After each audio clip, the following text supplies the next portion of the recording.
I grew up in a small town in West Virginia called Parkersburg, right on the Ohio River. In between Charleston and Huntington and Steubenville and Weirton, all within about 100 miles. Very polluted place.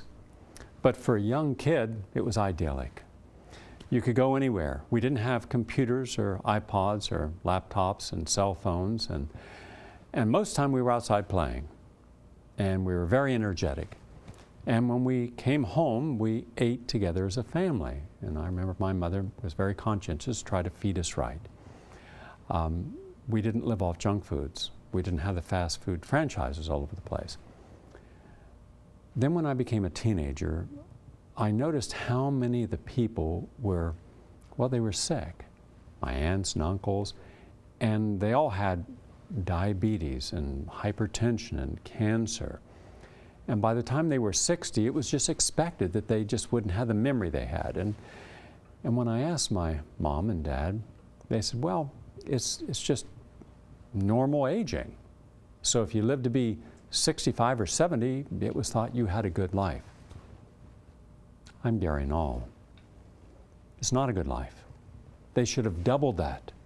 When you think it's good to reach 75, you're only middle-aged, biologically. Well, why are we not living longer? Why are we not healthier? Why do we have $2 trillion being spent on disease? Why do we have an epidemic of Alzheimer's, Parkinson's, dementia, forgetfulness? And now, my generation, the baby boomers, are manifesting these conditions. But we don't have to. This program is going to be the first step. It's a journey of healing, a journey of wellness, a journey of hope, and it's a journey that you can take. We have a neurodegenerative disease epidemic in America.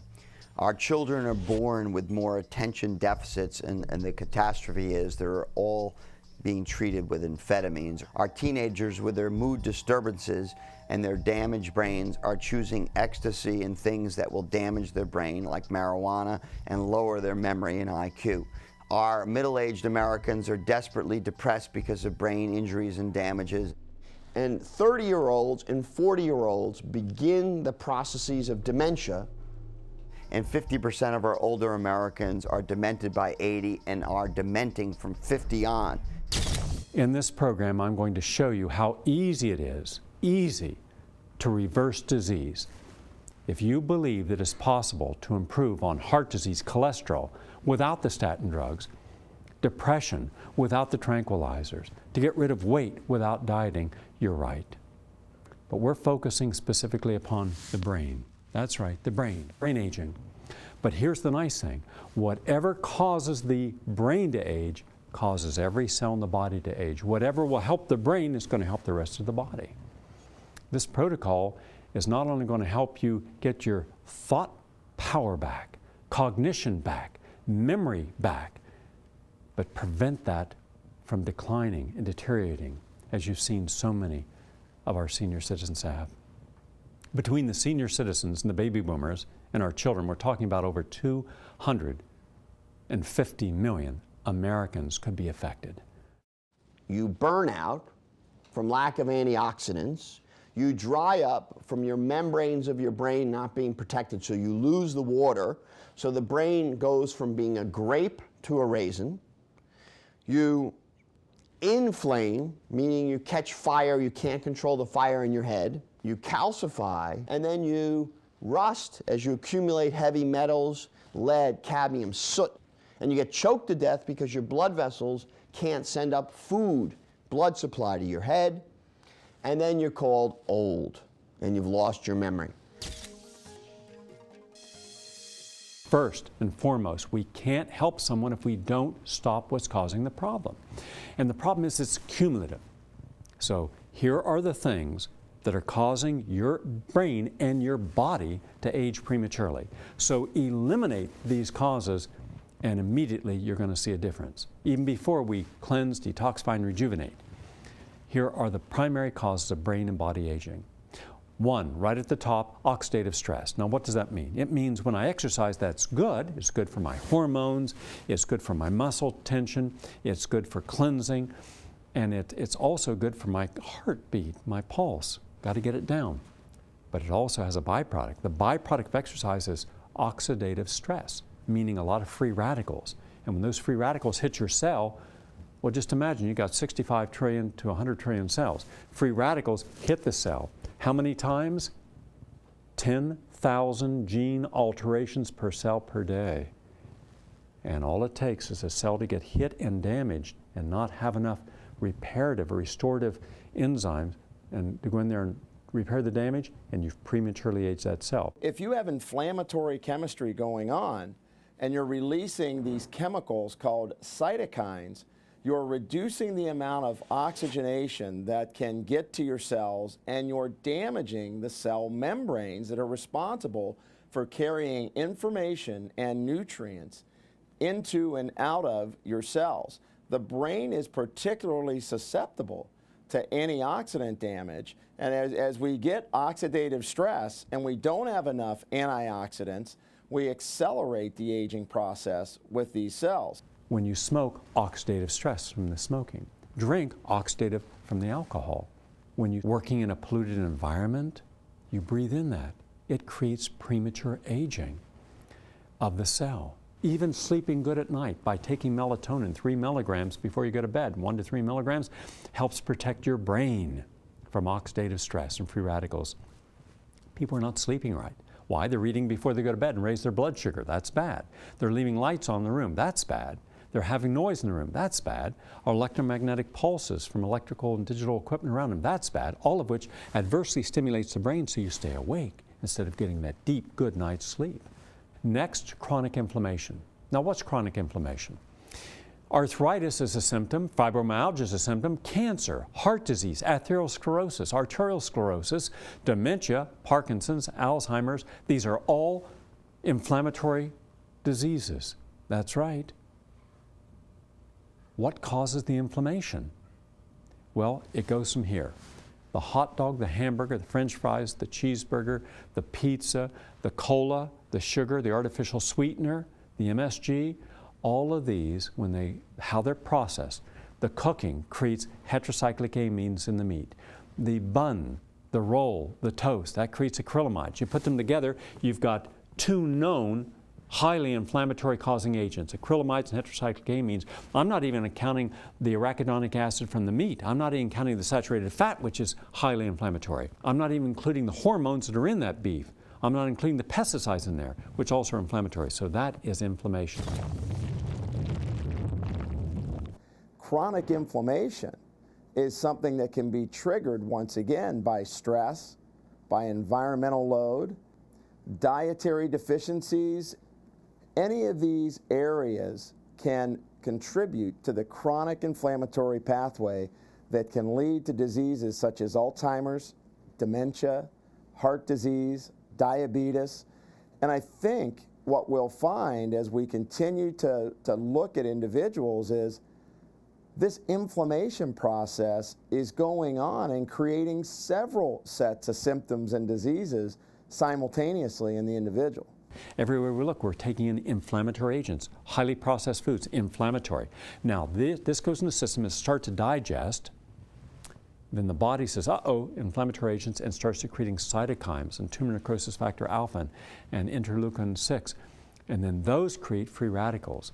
So from a hot dog or a hamburger or a pizza or a cola to free radicals, it's just a series of biochemical steps, and then boom, the cell gets hit 10,000 times each cell a day. And then you damage the cell. What would turn off the inflammation? Well, fish, cold water fish, or omega-3 fatty acids, or oil of primrose, or coconut oil, but we're not taking those in. We're taking in the very things that cause the inflammation. It's been determined that people with the highest percentile of DHA, which is a constituent of the omega-3 fatty acids, have the lowest rate of Alzheimer's disease, and conversely, patients with the lowest DHA levels have the highest risk of developing Alzheimer's disease. The omega-3 fatty acids act to keep the brain cool. Our brains are very highly metabolic organs, so this increased oxidation can lead to further degeneration of brain function. So nature has given us in our synapses and through dietary sources, omega-3 fatty acids, a way of, like in a car, putting radiator fluid to prevent overheating DHA prevents the overheating of the brain. There's a host of things that are really damaging to the health and especially our brain. Colas, soft drinks full of corn syrup and sugar and caffeine, high sugary foods, fried foods, chips, all kinds of baked in foods, even things like cold cereals, like the sweetened cereals are very bad. Of course, though, that hot dogs and luncheon meats and pastrami's, bologna, sausages, cheeses because they're rich in saturated fat. There's lots of things that we eat in America today that's very harmful for our health and our brain health. Inflammatory agents cause the cells of the body to be damaged, and that builds up plaque. And in the brain, that is called amyloid plaque, and that is a precursor to senility, forgetfulness, and other brain disorders. Next, DNA damage. Well, inflammation causes DNA damage. Alcohol will cause your cells to be damaged. One glass of alcohol can kill over 1 million brain cells, liver cells, and kidney cells. And then think of all the alcohol you've had. Not to get drunk, just social drinking, like my parents, killing cells. So when my father died at 58, my mother died at 58, one of heart attack and the other of cancer, they weren't 58 biochemically, they were 150 biochemically. They had so damaged by smoking, drinking, saturated fats, not exercising, not taking supplements, and stress. Stress creates hormones. Cortisol, epinephrine, norepinephrine, adrenaline. This is a hormone cascade. And when you have all these hormones constantly going off, it's like trying to sleep and every 10 minutes a siren rings for a fire and you wake up. You can't get back to sleep. And just when you're starting to do another siren, that's what happens when you're stressed. And what do we do with stress? Instead of dealing with the stress appropriately, no. We drink, we smoke, we overeat, we take tranquilizers, take drugs, we go shopping, we do all the wrong things, and the stress is still there. Stop drinking coffee, stop drinking colas, and hence stop the highly anabolic, very acidic reaction in the stomach. Stop DNA damage. Antioxidants are a very important supplement to take, a group of supplements to take that will help fight what's called the free radicals. Those are the bad guys. These are bad molecules that are causing DNA damage to the cells. However, if we take enough antioxidants, we can actually neutralize those bad free radicals and give our brain cells a chance to recover and restore function. Our body chemistry changes as a result of stress. We actually use up the raw materials that we need to make the feel-good chemicals for our brain. We don't have enough serotonin, dopamine, and those sound like kind of big words, but those are the neurotransmitters, the feel-good chemicals that get used up to make adrenaline and cortisol, which are the stress hormones. We know that dopamine and serotonin and choline and GABA are the 4 chemicals that run the brain, and the spare tire is endorphins. We have the ability to enhance dopamine with tyrosine, phenylalanine, rhodiola, green tea, estrogen, testosterone, DHEA, and other hormones. And that's how you get the edge. The edge effect is to have the following. You need to be thin and fit, learning and having great attention and memory, stable, not addicted, sleeping, and happy. And if you get all 4 of them together, they go like this, boom, forward. You're at another level than other human beings are at because you have the synergy of all 4 major neurotransmitters, dopamine system, acetylcholine, GABA, and serotonin. Turn off the stress, you turn off the hormones. When you turn off the hormones of stress, you protect the cell. No smoking, drinking, and junk food, you protect the cell. Then when you're creating oxidative stress and you stop that, you're protecting the cell. Then we have mitochondrial energy depletion. Now what does that mean? Inside the cells, the brain, the heart, every cell in the body has little energy factories called mitochondria. You have a few hundred to a few thousand. The brain and heart has more because there's more energy required from the heart and the brain. Well, what happens when you start to get older?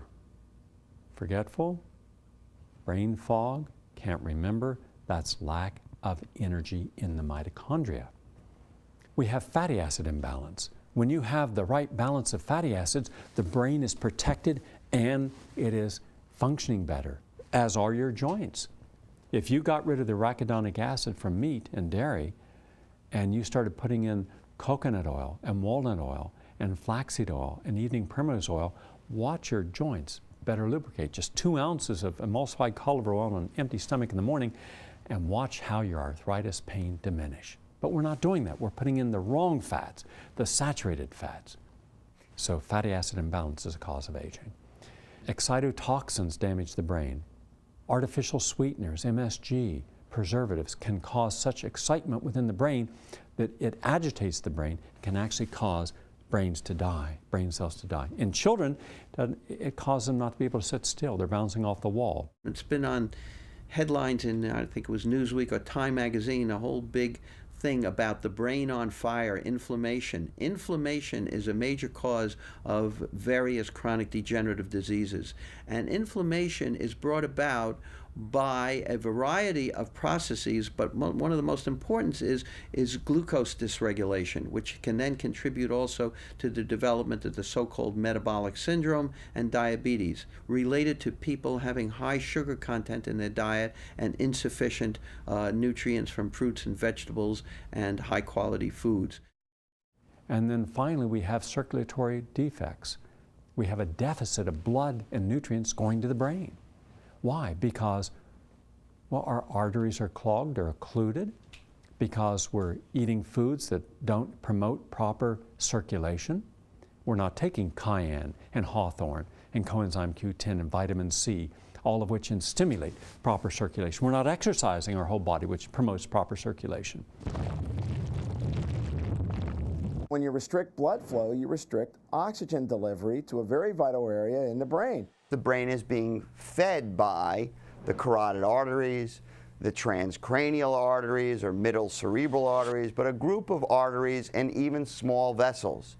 Any degree of clogging with cholesterol or plaque from inflammation or calcium leaching from your bones and depositing on the walls of blood vessels. And the calcium deposits go into the brain, causing memory loss. The improvement of circulation to the brain can actually make the brain more efficient and even reverse some of the potential problems that we associate with aging of the brain.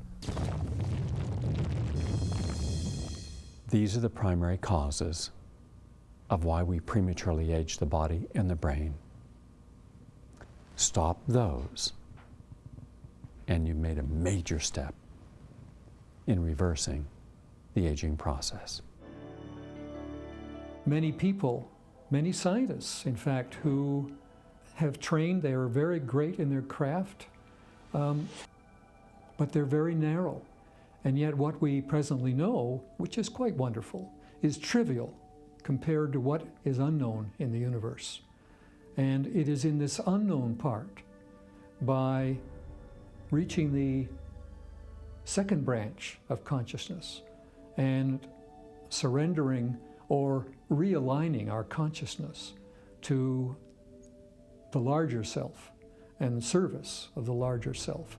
If we change our thinking, we change our feelings. If we change our feelings, we change our behavior. If we change our behavior, then the result changes. Because a lot of our behavior depends on our belief system, how we see, how we view the world, and how we view ourselves in that world, which is called self-image. All humans have within themselves the apparatus to become much, much more than they presently are. And so if one works with this, with intention, and recognizing you have the ability to do this, then you find you evolve from a normal human, a U1 gauge type, mainly human, to an adept who manifests all kinds of qualities, intellectual, spiritual, emotional, psychic, etc. In my view of humans and the world, every one of us will eventually evolve along that path and gain those capacities within ourselves. So we've learned that oxidative stress from drinking, smoking, exercising, being around pollutions in the environment. Think of all the people where I grew up. I grew up in the dirtiest place in America, the Ohio Valley. It was one of the most beautiful places. My goodness, Blennerhassett Island, where I used to be able to look at that from a farm that we would stay on. Then it was pure. Then all the factories came, all the big industries, and then the pollution came. Before I moved to New York City for about 6 months, I lived in Wheeling, West Virginia, and Steubenville, Ohio, and Weirton, West Virginia. They're all kind of clumped together, 10, 15 miles apart on the Ohio River. I would walk out of my house in the morning, there'd be a car, and the car would look red, but my car wasn't red. That was from all of the industrial effluents and soot and pollutants that would come out of those stacks from the steel mills and land on the car. But the ground looked that way. Everything looked like someone took a shaker of paprika and just everywhere. Everything was a little stupid little red dot. Everyone you spoke to, how you doing? Okay. Really? You know, they'd be coughing and wheezing. Black lung, brown lung, well, I don't know what it is, it's in there.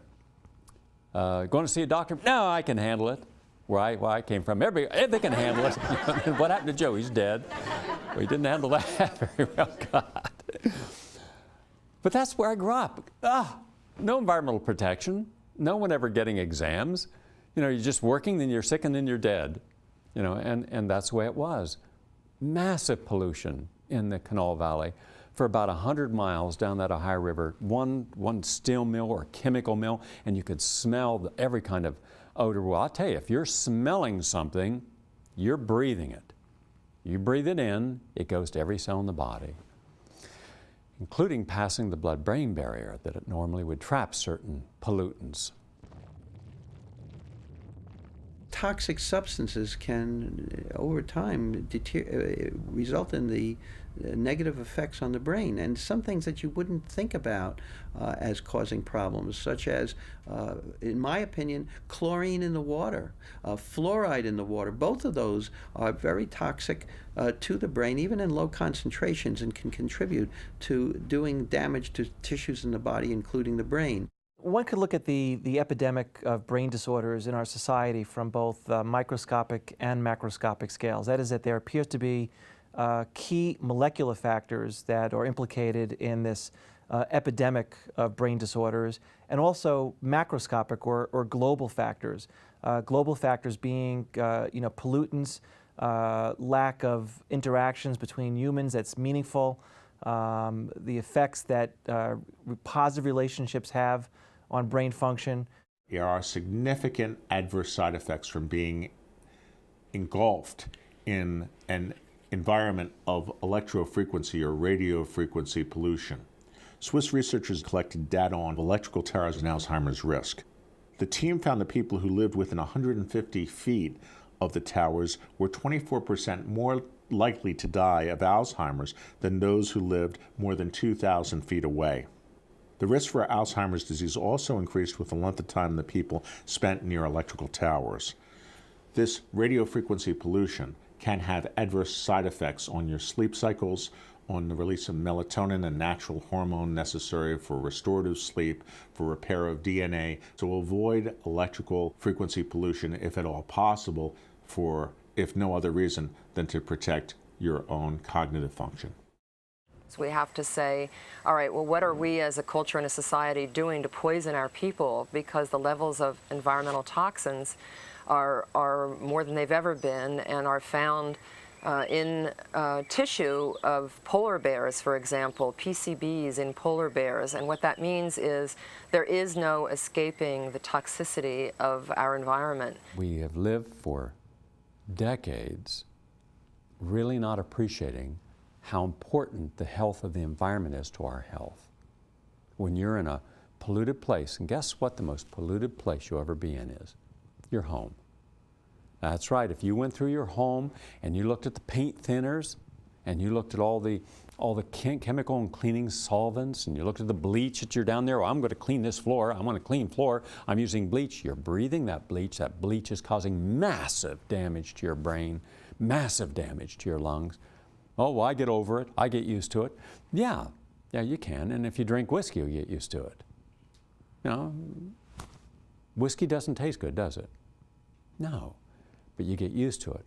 Well, we get used to the pollutants and stimulants in our environment, but they are also all causing in damage to varying degrees, but it's cumulative. That's the problem.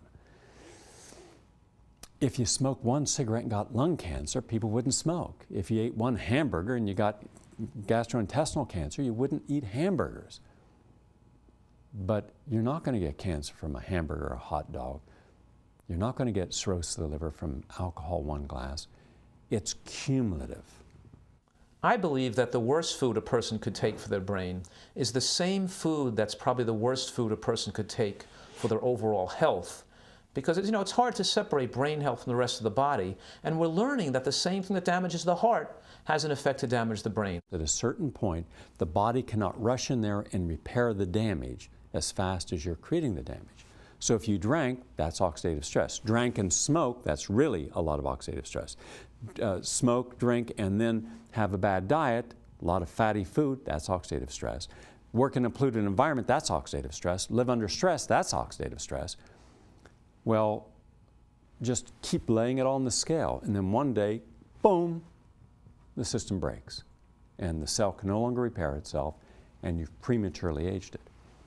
So when we understand that the environment we live in, what we put into our body by eating, breathing, or drinking directly impacts, positive or negative, there's no neutral.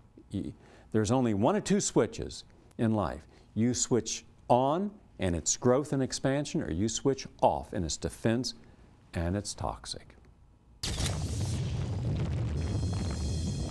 I think some of the important lifestyle changes that one should think about to help brain function, first of all, includes reducing neurotoxins. And this could include artificial sweeteners, cigarette smoking, alcohol, and refined flour and sugar. That's number 1. From there, I would tell individuals to eat a nutrient-dense diet. And then we also must exercise, not only our body also, but our brain as well. So we know that exercise will help improve oxygenation to all cells of the body, including the brain. And when you're overweight, oh brother, being overweight, big cause of brain aging. Because when you're overweight, the body is loaded up with excess estrogen, bad for the brain. It's loaded up with a lot of stressors, bad.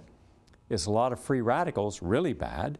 Toxins are loaded and heavy metals and pesticides are loaded in that fat, really bad. You're more susceptible to diabetes. And if you're depressed and diabetic and overweight, you could probably die in the next 10 years. And you're more susceptible to heart disease and stroke. A recent Johns Hopkins University report tells us that excess weight increases age-related cognitive decline. Having a body mass index of 30 or higher increases a person's risk. Obesity was found to have a particularly high effect on Alzheimer's disease, increasing the risk of that disorder by as much as 80%. So we're creating human biological time bombs. People whose biology is so toxic, it's a miracle they survive it. As a neurologist in private practice, I see many parents bring in their children whereby their school has ordered them to take the medication Ritalin or similar medications, which are actually uppers.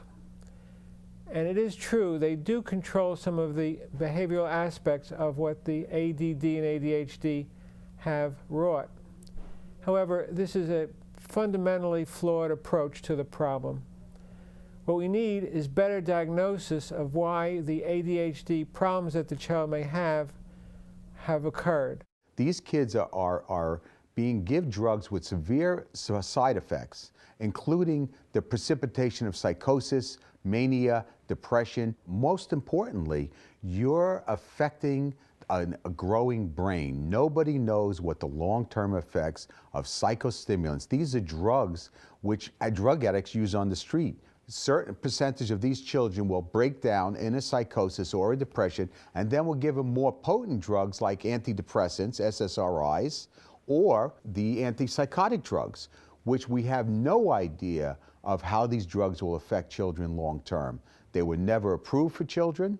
They were never tested on children to any extent. And as a matter of fact, the test on adults shows that they have severe side effects.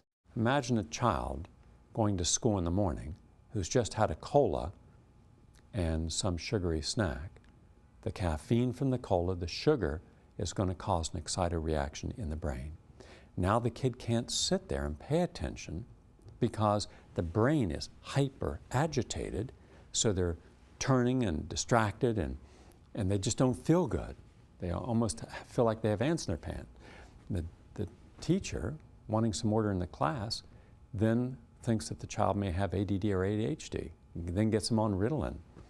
No, that child is going to school, as millions are, with the wrong nutrition in their body, and excitotoxic reactions can affect the brain. The medications that are used to treat ADHD, many of them, some of them are actually amphetamines, which goes by the street name of speed. So in some ways we're putting kids on drugs in order to make them more like other kids and make them more able to fit into a school system which caters to only one type of brain.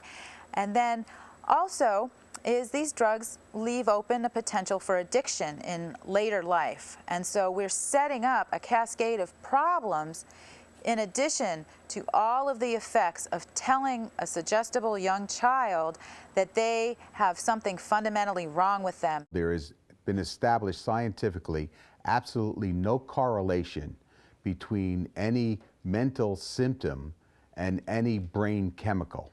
So the whole idea that these psychiatric drugs are correcting an imbalance or treating a symptom are false. All right, we've learned what's bad, and even though we may think, oh, wow, I can't give those things up, yes, you can, especially since we're going to make it easy. We're going to make a transition, because for everything you're doing that's wrong, I can show you something that will still be able to fill that void that's right. We have to cleanse and detoxify. We have to get this pollution out of our system. And it takes anywhere from, a couple of months to a year and a half to 2 years, depending upon how overweight you are, your age, how many heavy metals from all the things you might have been exposed to in your work environment or smoking. So where do we begin? Well, the easiest thing to do is to have one glass, 12 to 16 ounces a day of an organic vegetable juice.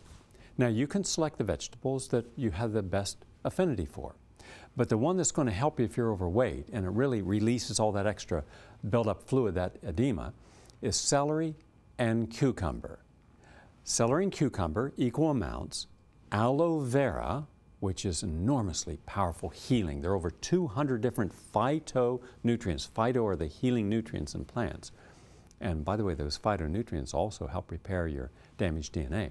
But we're going to take celery, cucumber, and apple, all right, and dilute it with maybe 3 to 4 ounces of aloe vera juice. And for some of you, it may still be a little strong. For others, it's just fine. And you can use some spring water if you need otherwise. And then every week, we're going to add 1 juice per day. So week 1, it's 1 juice every day. Then week 2, it's 2 juices. Week 3, 3. And I want you to get up to where you're doing 4 juices a day. At the point where you're drinking 4 glasses of vegetable juice a day, your body is chelating.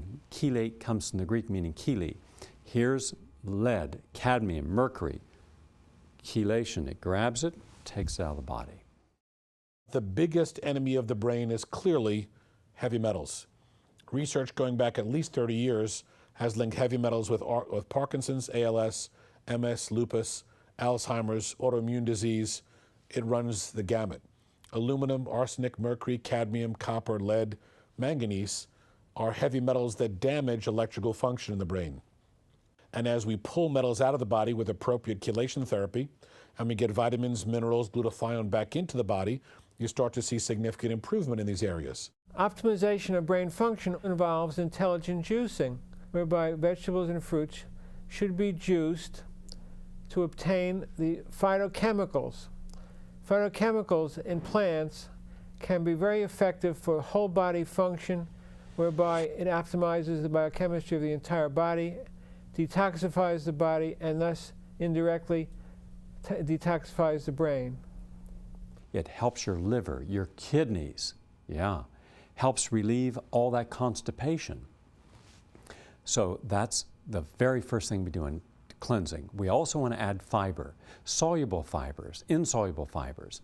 Now the best fibers are from oat, from beans, from blueberries and strawberries and raspberries and cherries, and apple skins, or Jerusalem artichoke, fennel, anise. These are great fibers. They cleanse, detoxify. For those of you who've had constipation, diverticular conditions, spastic colon, great to have this in you. We want about 50 grams a day of quality fibers in our diet. Great for detoxifying. And it's good to have some fiber before you go to bed at night, and that cleanses overnight. So we're going to juice, and we're going to get fiber in the diet, and then we're going to take in some special nutrients. Now I'm going to go through a list of these nutrients, and here are the nutrients, so write them down. Dandelion, that's good. Burdock root, buckthorn, all the berry juices. In fact, one of the things I suggest at about week 3, one of the juices you're to have every day is a berry juice. Now you could do this in a blender. You take blueberries, raspberries, strawberries, cherries and blackberries and cranberries. Throw them into a blender and drink it down with some vitamin C. Whoa, what a cleansing agent that is.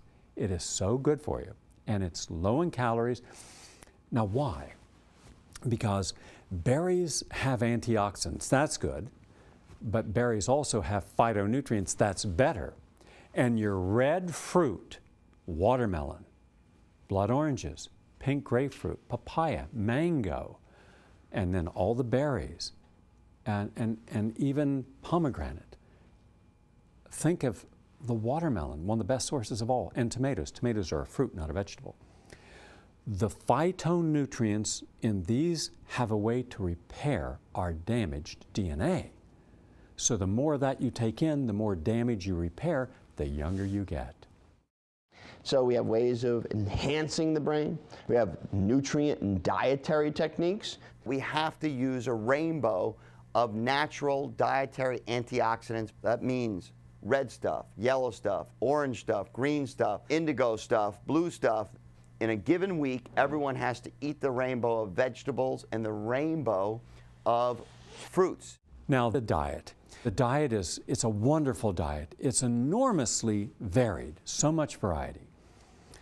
I want you to have a humongous salad every day. Put everything in there. Put endive and put arugula and radicchio and watercress and sprouts of all types. There are over 30 different types of sprouts, from fenugreek to sunflower seed and buckwheat and barley sprouts and radish sprouts. Throw those in there. Steam lightly, then blanch with cold water, asparagus, cauliflower, broccoli, and put that in there because that has phytonutrients that help fight cancer. I want you having a good quality grain, quinoa or brown rice or buckwheat or amaranth or spelt. All the different grains. Go in your health food store and get yourself some grains. It's inexpensive. My diet is inexpensive. You have to eat whole grains because these are the carbs that are low glycemic. That is, they stick to your ribs, they release the sugar slowly, and you get the value of the glucose over a longer period of time. I want you to have 2 servings a day of beans, 2 to 3. A cup of beans like black beans, navy beans, pink beans, aduki beans. This is high quality protein. You get complete amino acids. That's right, complete.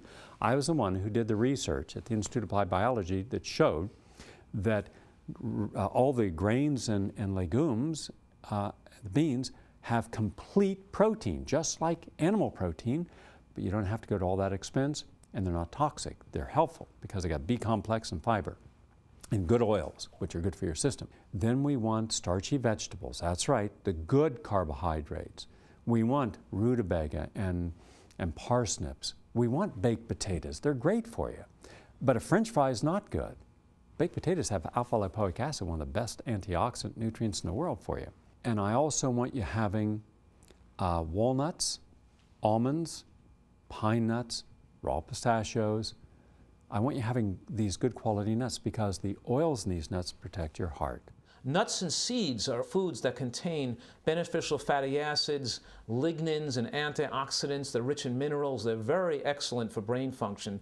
And I believe pretty strongly that we're a species that are designed to be eating natural nuts and seeds. Walnuts may ward off dementia. It turns out that many of the compounds found in walnuts, including vitamin E, gallic acid, flavonoids, and melatonin, all have significant antioxidant properties and may help in protecting the brain against cognitive decline. Remember, good oils turn off inflammation. And one of the most important oils in the world to have each day is organic raw coconut oil. Now you can take a teaspoon and put it in your health drink in the morning. That's going to help your heart. It's going to help turn off inflammation in your arteries. It's going to help turn off inflammation in your joints. It's going to help you turn off inflammation in your muscles from fibromyalgia. But you can cook with coconut oil because coconut oil, macadamia oil, and very important but almost never used by people in our society is mustard seed oil. Mustard, macadamia, and coconut oil are the three oils you should cook with. Olive oil, flaxseed oil, oil of primrose are the oils that you should put on your salads. So now we're going to have a wonderful hot grains in the morning or a protein drink. A great way to start the day is with a protein drink. Throw those berries in the blender. Then put a little bit of vitamin C and put some flaxseed oil in there. That's good for your whole system. And then put in some coconut oil and put in 1 or 2 scoops of high quality rice protein or soy protein. Then put in some rice milk because we're giving up milk, but we're not giving up what looks like milk, tastes like milk, and comes in cheeses, ice cream, and milk, and that is rice milk. Rice milk or soy milk or almond milk. Go into your health food store. It's a wonderful experience to see these things. But they don't have the cholesterol, 0 cholesterol, no saturated fats, no hormones, no antibiotics or pesticide residues, just good, wholesome, healthy beverage. So then you make yourself a big protein shake, and you got your fibers, your protein, your essential fatty acids. You have what will help the body rejuvenate and cleanse and detoxify. Now that is important that you do, and watch the difference. You're going to lose weight. Why? Because when you give up foods you're allergic to, boom, the weight comes off. The weight comes off when you give up foods you're allergic to. I've had people who've tried every diet. They lose weight, gain it back, lose and gain it back. And then I tell them, give up bread, give up wheat for a week. Give up dairy for a week. Give up meat for a week, and what happens? Weight comes off, and it stays off. The first priority in optimizing brain function in regard to food is to eliminate any foods that are targeting the brain as an allergic target. The most commonly allergic and the most destructive foods are wheat and dairy. Close up next would be sugar, corn, beef, eggs. We know that if food can affect the skin, you have eczema, lungs, asthma. The brain can be severely affected by brain fog, which goes undiagnosed. As the foods that cause the brain fog are eliminated from the diet, the brain fog clearly diminishes and may even totally remit. One of the things that amazes me is that in mainstream medicine, what the body is being fed, what the body and the mind is being fed, is not really considered. When you think about plants, it's obvious. Sun and water and good soil and nutrients in the soil are obvious ingredients for the health of a plant. Why is this not the same when we're talking about humans? In my opinion, one of the most important forgotten nutrients that is vital for prevention of heart disease, stroke, and even perhaps dementia is vitamin D. We know from epidemiological studies that there is an epidemic of vitamin D deficiency.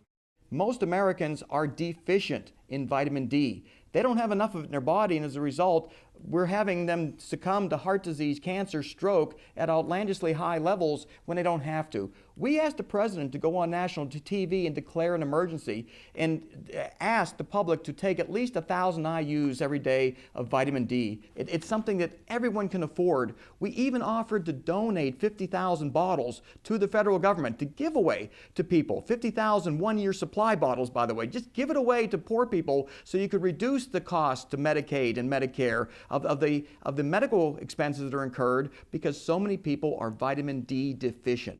If you're an African American, the likelihood of you having subclinical vitamin D deficiency is between 70 and 80%. Vitamin D plays a fascinating role in our nervous system because in the era where we're so sun phobic, everyone goes out and puts on number 50 sunscreen, none of us are getting adequate vitamin D levels, and this I think has a huge implication and consequence for many chronic disease processes. It's important to make sure that you're supplying a sufficient amount of nutrients in balance. This is shown recently with regard to brain chemistry balancing in some studies that have been done coming out of Canada, where they took patients with bipolar disorders who were able to get on a wide spectrum of vitamins and minerals, and many of these patients were able to get off all medication and stop their recurrent hospitalizations for so-called bipolar disorder. Next, rejuvenation. Now we're cleansing, chelating, getting the toxins out. Now we want to rebuild the cells. We want to actually reverse the aging of these brain cells. Here's what we do. Here's the superstars of rejuvenation. Number one on our list, carnosine. Carnosine helps protect the telomeres and the chromosomes, the biological clocks. It slows them down. So carnosine is a rejuvenator, all right, of the brain. Very important. And lycopene. Lycopene's not only helping the brain, but also the eyes, too, for macular degeneration, cataracts, and glaucoma. N-acetylcysteine. Now, NAC, N-acetylcysteine, will break down and become glutathione. And glutathione is the nutrient that protects your brain, but also it's a carrier. It attaches to toxins and takes them out of the liver.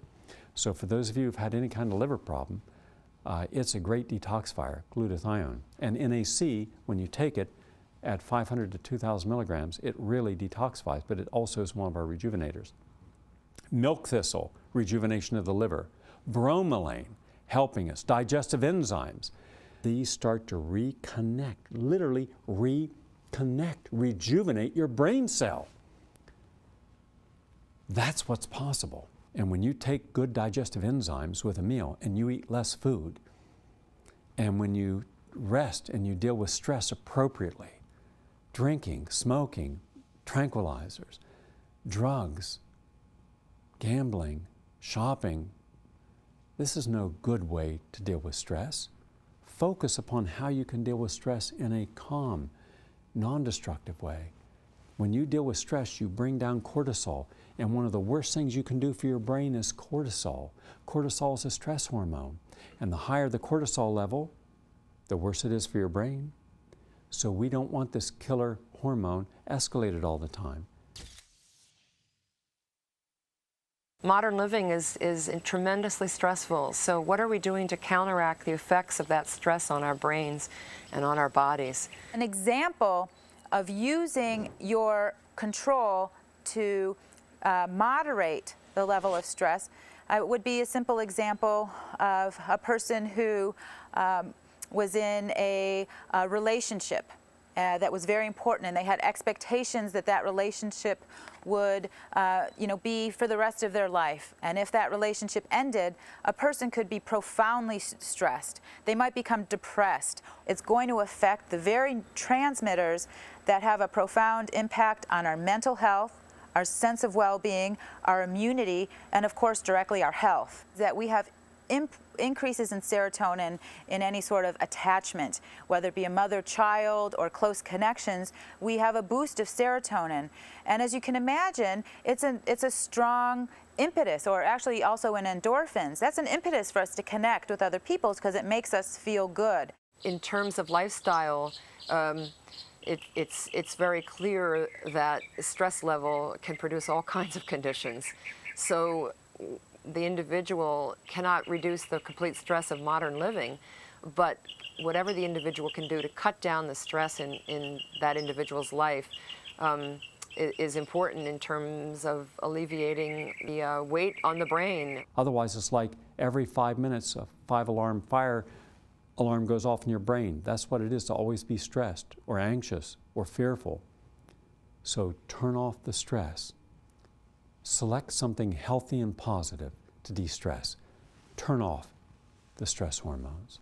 Well, when I think about the most significant development in memory and what some of the current research is pointing to is the fact that for a lot of people, if they're under chronic stress and they elevate a hormone called cortisol and they deplete a building block hormone called DHEA, which is responsible for building a lot of different hormones in the body.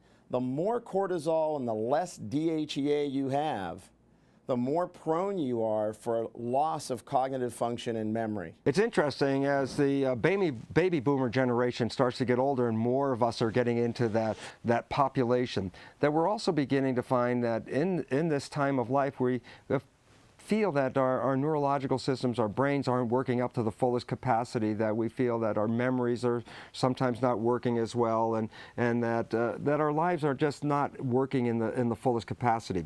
And we have a tendency to think, is this a consequence of brain degeneration? For originally we were all told that we get all our brain cells early and then the brain starts to degenerate with age, and that this degeneration is a normal consequence of age. Well, interestingly enough, that is a belief system that has been found to be incorrect as well. There are thousands and thousands and maybe millions of people in the population that will develop neurologic diseases. We see individuals having more issues with Parkinson's disease, ALS, MS, Alzheimer's disease. We had come to the point where we were discovering the basic mechanisms of Alzheimer's disease, the creation of aberrant proteins within the brain, the creation of toxicity within the brain, the creation or the loss of neurons, the shrinkage of the brain, that these conditions were culminating in what we called Alzheimer's disease, and we knew that there were ways to slow down this process, or at least there were ways that advanced, forward-thinking physicians knew. Homocysteine is linked with Alzheimer's and Parkinson's disease. We'll look at bacteria and viruses, because Helicobacter, a common bug that causes stomach inflammation, gastritis, and ulcers, has been linked with Alzheimer's and Parkinson's disease now. We'll look at other infections, the herpes family, Epstein-Barr, cytomegalovirus, and of course we'll test for heavy metals. So as we start to get an idea as to what's occurring in this person's body, we put together protocols to change that. Your brain has to have vitamins and minerals. Every single cell of your brain, every single cell of your body needs vitamins, minerals, and stimulus from hormones. The B vitamins, magnesium, potassium, vitamin C, glutathione, selenium, all of these nutrients are important. An important study published in 2010 reports that vitamin B reduces physiological brain changes that may trigger atrophy. In a study of 168 men and women aged 70 and older, found that administration of high doses of folic acid, B6, B12 daily for a 24-month period of time reduced the signs of brain atrophy, which is associated with dementia, by 53%. We'll look at DHEA, thyroid hormone, estrogen, progesterone, testosterone. We'll look at growth hormone, because growth hormone is the mother hormone that creates the new cells that will help to make the other hormones. So there is hope, there is a future, and neurological disorders, Alzheimer's disease, can be beaten. So when you start a healing process, it works this way. The nutrients you're taking, all those phytonutrients, they're going in there. When you eat your watermelon, it's going in there. When you juice, it's even more powerful. It's going in, helping to repair the damaged DNA. In time, you're repairing the damage, you're stopping the damage, you're trapping the free radicals with the antioxidants, you're nourishing yourself, but you're not eating junk food, processed food, denatured food. We're overfed and undernourished. Now you're feeding yourself what you really need. You're going to lose weight, and you're going to stimulate with your exercise in this diet, you're going to stimulate human growth hormone. You're going to get your muscle mass back. You're going to burn fat. Your brain is going to come back to a sense of clarity. And then whether it's Alzheimer's, Parkinson's, dementia, forgetfulness, no matter whether you're 35 or 85, you're going to feel a whole lot better, because the mitochondria, the energy, is going to be there. And what's the energy going to come from? Coenzyme Q10, carnosine, acetyl L-carnitine. Yes, that's going to energize the mitochondria. And when you energize the mitochondria, whether it's the mitochondria of the heart, it's going to be healthier, or the brain, it's the energy that drives it. Because what's missing when you get older? Energy. What don't you have when you're sick? Energy. What's the only thing missing when you're dead?